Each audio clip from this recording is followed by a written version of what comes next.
Hi guys! So welcome back to my video. So for today, i-review natin itong High Protection 5-in-1 UV Pro Whitening Serum Sunscreen ng Lux Organics. Actually, nabuksan ko na siya, nagamit ko na siya. Pero, itry pa rin natin siyang, ipapakita ko siya sa inyo kung ano yung consistency niya, kung ano yung quality ng product na to, at worth it ba siya for 399 pesos. So, nabili ko siya guys sa Watsons at ang sabi sa box, this is a 5-in-1 multi-function sunscreen, sun protection, whitening, acne care, age-defying, and moisturizing. So, tingnan natin kung kung masasatisfy ba tayo.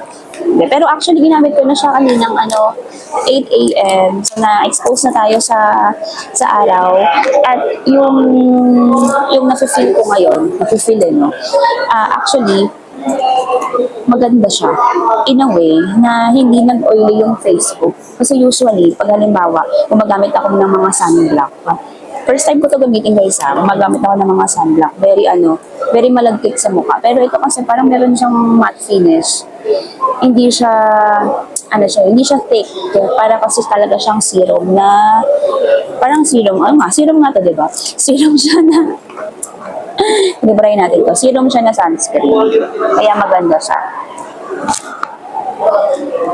Tanggalin ko lang yung nasa mukha ko na mga alikabok.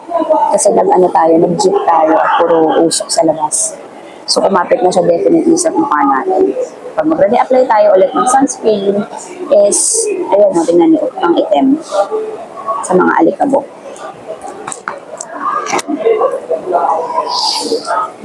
So, pag open natin ng box, simple lang yung box niya. At ganda ng color. Very clean ang look. And then, ito siya. Ayan. Yung tube niya guys is, yung tube niya is very lightweight. Hindi bulky. Small lang. Kaya perfect siya ilagay sa box. And, squeeze type siya. Ay, tumatapon. So, ayan o. Tingnan niyo yung consistency niya. Serum siya na sunscreen. So, kahit hindi mo siya squeeze, lumalabas siya. Pag naka-open yung box, syempre. Pero easy to control naman. Medyo watery yung consistency, no? So, paglabas ng formula, ito yon, magaan lang siya. Mineral sunscreen, kaya very slight white cast sa una. Pero, nagsiset din siya. Wala siyang heavy fragrance. Wala siyang amoy actually.